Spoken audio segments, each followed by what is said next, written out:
Welcome to Time Vault. I'm ELD, and we've got some more Double Masters spoilers for you here. Kind of a light day for them.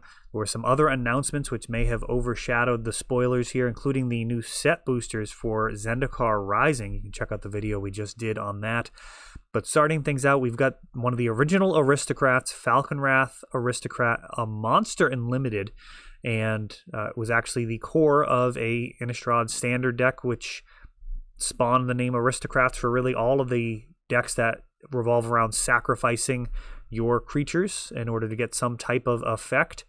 Not too much else to say about that. The original joke, of course, is notorious, I suppose. Shamanic Revelation. I think that's how you say that. You draw a card for each creature you control. This is a commander card, original printed in, I think, Khan's block, and just not a super exciting card to open, nor is Ion Storm. 3 mana with a 2 mana activated. Sorry guys, I do these in one take. A 2 mana activated ability, remove a +1/+1 counter or charge counter from a permanent to do 2 damage to any target. Can be quite good in Limited with the right deck, but not really super valuable. A Magus of the Will's another one.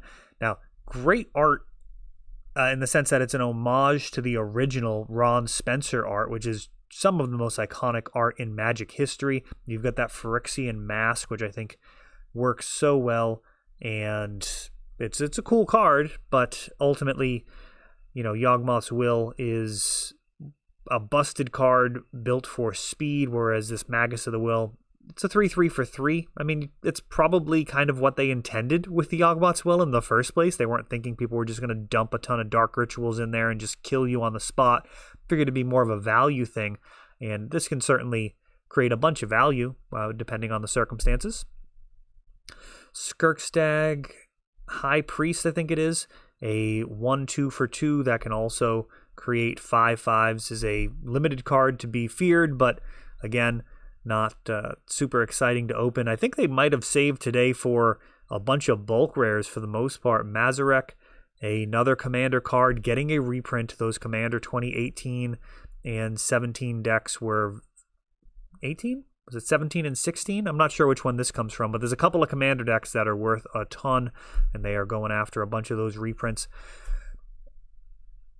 Eric's Meathes Slumbering Isle, a 12/12 for 4 that people were immediately enamored with for commander, and we're seeing a reprint now, making it much easier to get, I suppose. I don't really think these cards are hard to get. I'm pretty, as a vendor, I mean, if you want a card, I'll just get you a card. It's not tough, but I suppose for some players, if no one in their area has opened it and they really just want to be trading, then at least this puts it into a booster pack that can potentially be opened and circulated into the general Magic card economy. Swift Blade Vindicator, double strike, vigilance, and trample.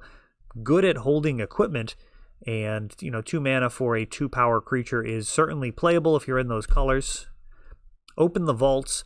Return all artifacts and enchantment cards from all graveyards to the battlefield under the owner's controller. A combo card for sure. And if you can build a limited deck around this, you're going to have some fun when you draw it, but very likely it's going to be tough to reliably do that, and you're going to need to kind of go all in on it. Icker Wellspring, the type of card that you'd have in a deck like Open the Vault. Drawing card when it enters the battlefield and when it leaves. Sees play in Pauper and has seen play in the blue-white build. I'm trying to think of the enchantment, the sorcery they used. Were they using Open the Vaults? Let me know in the comments what people were using to bring back all of their artifacts in Modern. They were just sacrificing everything. You had Reshape for your Lotuses in that format. It was pretty crazy good. Chromatic Star, another card that sees play in that type of deck and also in Pauper.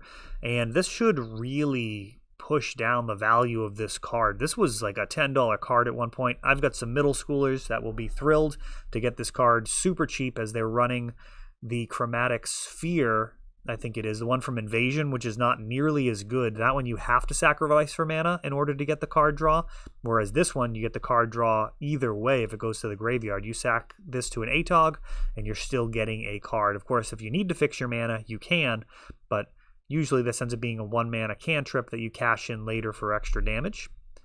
And Time Sieve, this one, probably the big payoff. I guess if you can manage to crack or get into your pool these ridiculous, unlikely rares, this could be cool. Time Sieve, open the vaults. There's a deck there, and probably be more on the casual tables than in your actual limited decks. But there's definitely a deck there to be taking extra turns, returning all your permanents, and just continue to take extra turns with this card. Pure Steel Paladin. I have lost this card in Modern on turn 1. I think I might have lost on turn 1. I've definitely seen it win on turn 2, but this card's bananas with Mox Opal and a bunch of zero casting cost artifacts. Once you start playing zero casts with this guy in play, you just start cycling through your deck. Your Mox Opals could replace themselves, and that, I guess that deck is going to take a hit now without Mox Opal.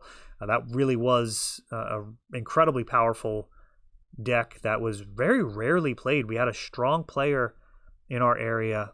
Might have been Ben Riley. I'm not sure. If you're in New England and you know who this guy is, go ahead and do a name drop. He deserves it because he was winning with this deck when no one else was playing it at all. And the deck does a lot of good. He beat me with it in Modern when I was borrowing a burn deck. And back to Falconrath Aristocrat. So, yeah, that is it for today. Not a whole lot from Double Masters. The rest of the cards will be spoiled pretty soon as we're all making our final decisions about exactly what type of exposure we want on this product. I am thinking people are going to want to be opening this opening weekend and having fun with it right away, trading cards around.